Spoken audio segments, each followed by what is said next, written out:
OK. Donc, section N11 4.1.2, les opérations de mouvement de données. En fait, pour la prochaine partie, je vais voir non seulement les mouvements de données, mais les branchements aussi. Puis tout ce qui sert à faire justement des ifs, puis tout ça. Puis je vais utiliser encore une fois le PIC pour vous montrer ça, parce que c'est un processeur qui est simple. Puis on va aller faire le tour des instructions. Il y a 49 instructions différentes dans le PIC. C'est pas beaucoup.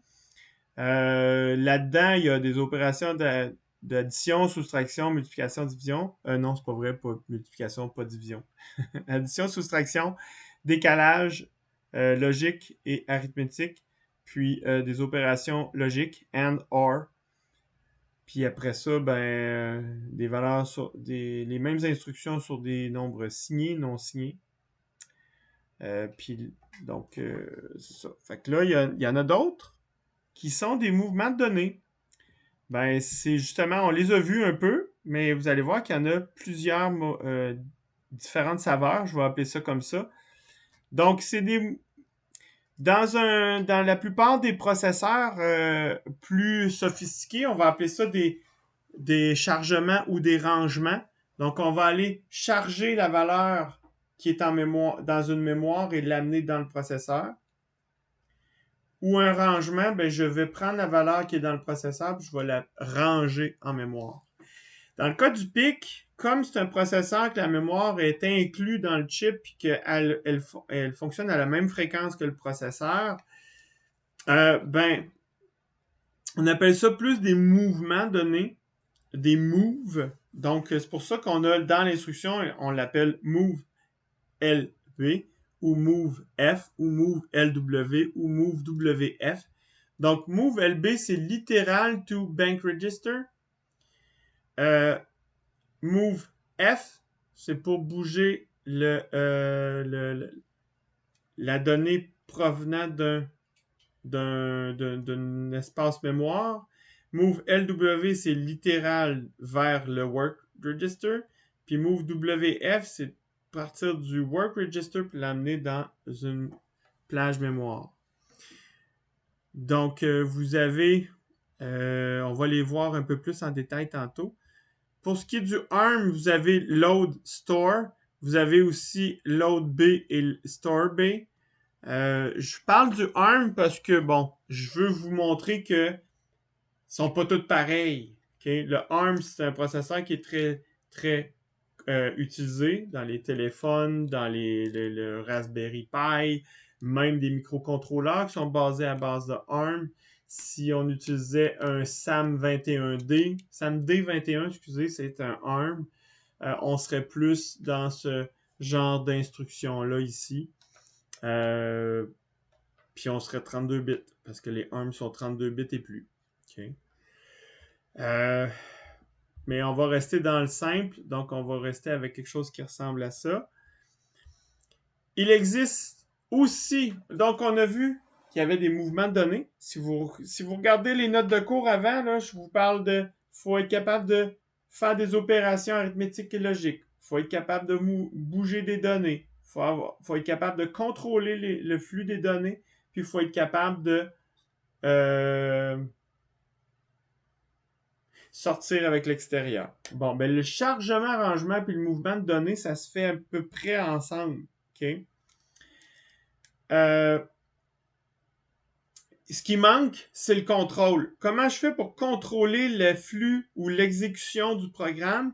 C'est ce qu'on appelle des branchements. Donc, les instructions de branchement, quand on parle de branchement, c'est pas quelque chose avec un fil qu'on plug. Ce que ça veut dire, je retourne sur mon dessin que j'ai fait au tableau tantôt. Un branchement, c'est pour dire au pointeur d'instruction d'aller se brancher ailleurs dans le programme. Au lieu de s'exécuter ligne par ligne en descendant tout le temps, ça peut arriver que j'aille une décision à prendre et à retourner au début ou aller plus loin dans le programme. Je peux aller plus loin dans le programme, donc je peux me déplacer, me brancher ailleurs dans le programme. Donc, c'est pour ça qu'on appelle ça un branchement. On appelle ça aussi un saut. Je peux faire un saut en arrière ou en avant, donc un jump. Donc, il va y avoir des instructions qui s'appellent jump ou bras ou branchement, branch, branch equal, branch not equal, branch lower than, ou jump to, ou go to. C'est toutes des opérations qui permettent de faire ce qu'on appelle des branchements. Okay? Donc,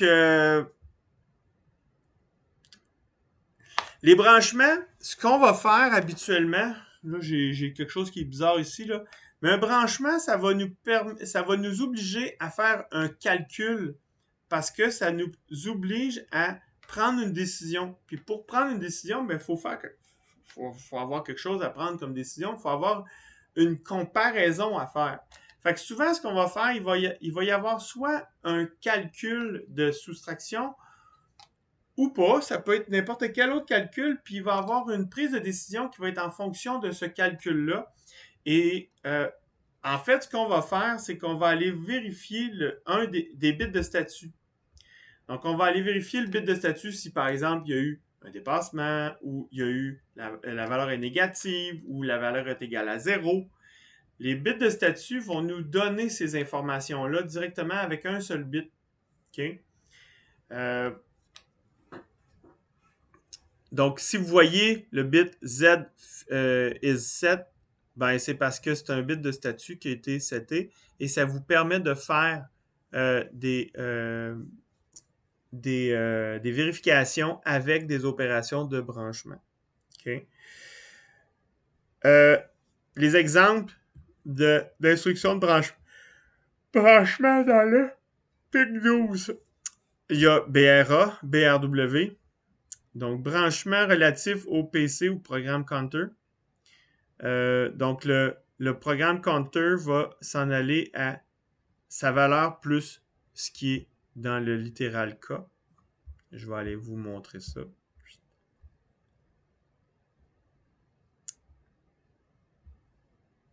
Où es-tu? BRA, branch, relative branch. L'instruction ressemble à 11001. Puis regardez, j'ai 9 bits de K.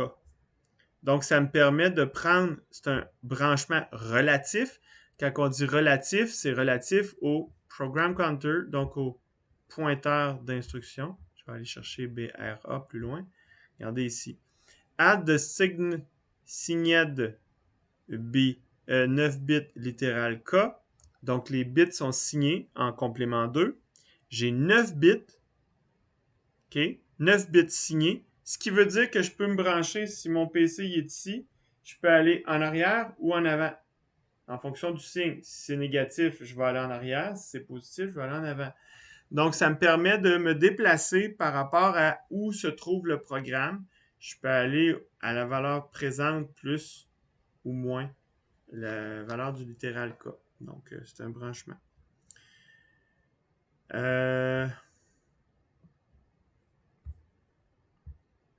J'ai BRW. BRW, c'est PC plus ce qu'il y a à l'intérieur du Working Register, ce qui veut dire en l'intérieur de l'accumulateur. Donc, je peux faire un calcul, puis le résultat se trouve dans W, puis ensuite, je fais un BRW, puis ça me permet de faire mon branchement en fonction de mon calcul qui a été fait auparavant. Je peux faire un GoTo. Les GoTo sont de moins en moins utilisés. On peut faire ça en C aussi, GoTo, mais les GoTo, c'est parce que c'est un branchement direct. Hein? Tu t'envoies à telle adresse. On essaye d'éviter ça souvent parce que c'est pas... si tu changes l'espace du GoTo, tu viens de faire planter ton programme. En tout cas. Prenez note que le PIC12 ne possède pas d'instruction de branchement conditionnel. Donc, on va voir comment on fait pour faire des conditions. Hein, quand vous faites un if en C avec un PIC12, il n'y a pas de condition BEQ, BLT, BNE, donc branch if group. Ça, c'est toutes les c'est plus petit que, égal à, not égal à, plus grand que, plus grand ou égal à, etc. Là, c'est toutes les possibilités de comparaison à une valeur par rapport à 0 habituellement. Euh, le pic 12 n'a pas ces possibilités-là. Il le fait d'une autre façon, puis il y a juste quelques petites instructions qui vous permettent de faire ça. Donc, on va y revenir plus tard. Les branchements, c'est ce qui va nous permettre de faire les structures if, les cases et les boucles en langage C.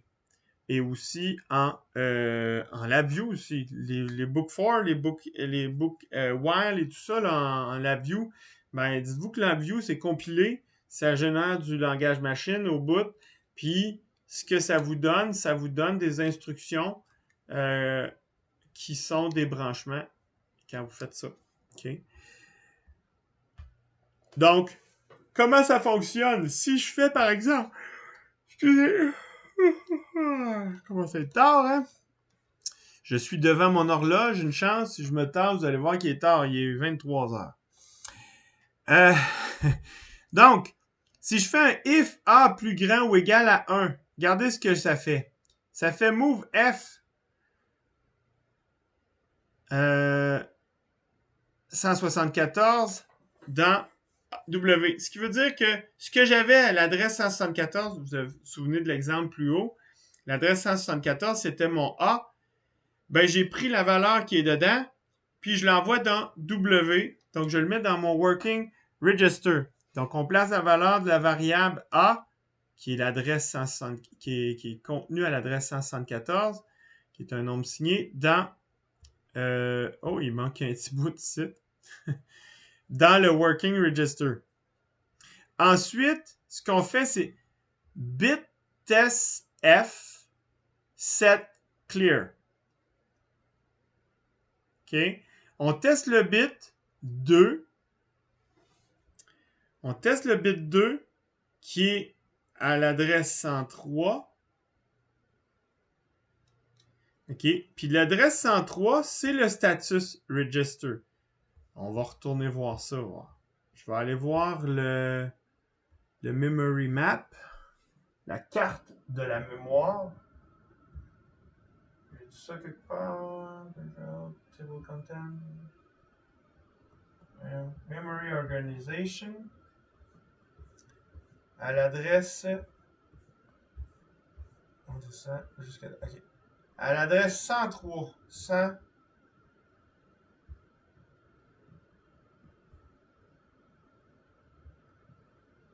Core Register, table 3.2. Ping, je clique là-dessus, je m'amène à table 3.2, 3-2, tatatam.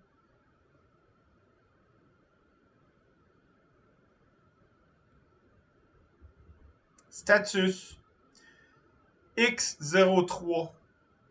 Donc, peu importe où ce que je suis, la partie, les 8 bits les moins significatifs, s'ils sont à 0,3, je suis dans le status. Je retourne à mon memory map. Regardez ici.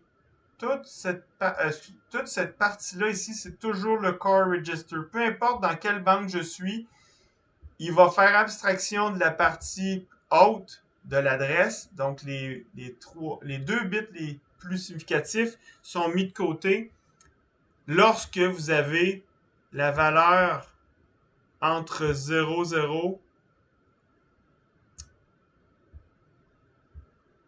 Ah, puis même moins que ça. La partie qui est ici, là, la partie haute de chaque banque, ça accède directement au core register de la table 3.2, ce qui donne accès à quelques registres seulement. C'est les registres importants. Donc, j'ai entre autres le status register. Okay? Le status register, c'est l'adresse 03. Donc, X03, peu importe c'est quoi que j'ai dans, ou X83, peu importe ce que j'ai à l'intérieur de X ici, ça va m'amener au status register. Donc, je m'en viens ici. Donc, 103, c'est mon registre. Et je viens tester le bit 2. Si le bit 2, en fait, le bit 2, je dois tester un des bits de statut. Là, il faudrait aller voir c'est quoi ce bit-là. Mais à mon avis, c'est de vérifier si c'est plus grand que 0 ou quelque chose comme ça. Et si c'est vrai, on saute le goto si le bit est 0. Autrement, on fait le goto. Donc, bit test F, skip if clear. Donc, si le bit est à 0, on skip. Le S, c'est pour skip. On skip la prochaine instruction, on passe à l'autre en plus bas. Sinon, si est égal à 1, ben, on va faire la prochaine instruction. Puis la prochaine instruction, ben, c'est un goto. Ça veut dire qu'il va nous amener ailleurs. Donc, ça nous permet de faire un if. Et le if, ça nous permet de rentrer dedans ou pas. Donc, ça nous permet de skipper l'instruction ou d'aller ailleurs. Donc, on a deux chemins possibles en fonction du test sur le bit. Donc, le bit test F, skip if clear. Vous avez aussi skip if set, donc SS. Vous l'avez ici, là, un exemple.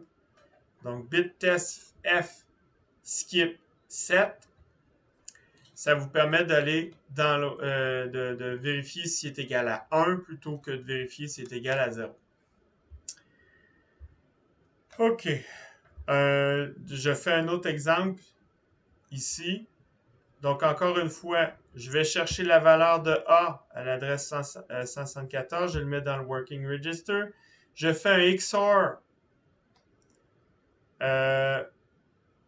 pour inverser. On inverse le bit de signe. Oui, c'est ça. Je fais un XOR je fais un masque pour inverser le bit de signe seulement. Pourquoi je fais ça, je ne sais pas.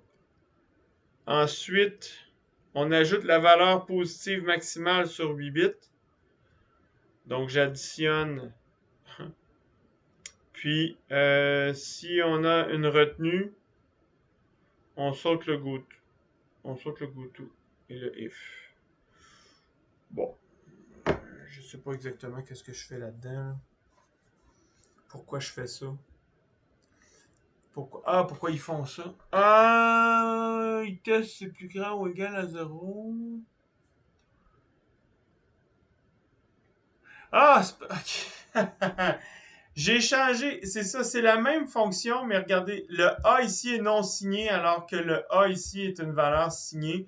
Fait que là, il y a un petit stratagème pour être capable de faire son test de façon intelligente, avec le moins d'instructions possible, ce qui est pas pire, il est quand même assez optimal à ce niveau-là.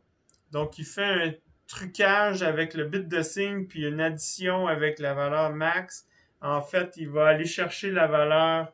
euh, J'imagine que c'est pour faire un inverse plus 1, l'équivalent de, mais d'une autre façon. Il utilise l'overflow pour faire la conversion.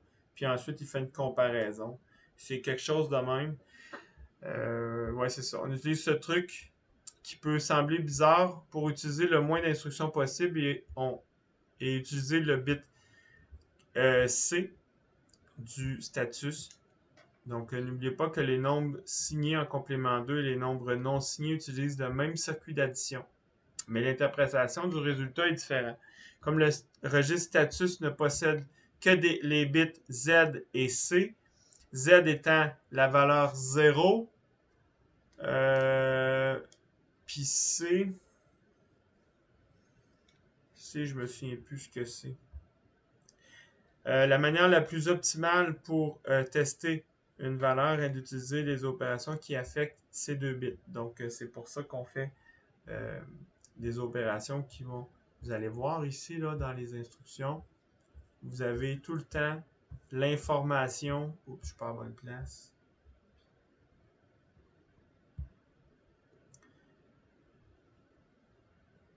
Zero bit, carry bit. Ah, le C, c'est le carry. Le Z, c'est pour dire que la valeur est à 0. Donc, s'il y a un carry sur le calcul, je vais avoir le bit C à 1, alors que Z, c'est si la valeur est 0, je vais avoir le bit à 0. J'ai le digit carry bit, le timeout bit, le program counter. Non, excusez, pas rapport. Ça, c'est les abréviations des instructions. Excusez-moi. Euh, Regardez ici, on doit le dire. Pas là. Pas là. Ici, on le dit tout le temps, qu'est-ce qu'on set. Il y a status affected C, DC, Z. Donc, on dit toujours quelles sont les instructions qui affectent le status. Donc, voilà. Donc, j'espère que ça commence à être un peu plus clair comment ça fonctionne. On va rentrer encore plus dans les détails pour quand vous allez mettre la main à la pâte durant le prochain laboratoire de N11. Donc, prochaine section, ça va être les appels. Je vais décortiquer ça avec vous, les appels de fonction. Donc, à tantôt.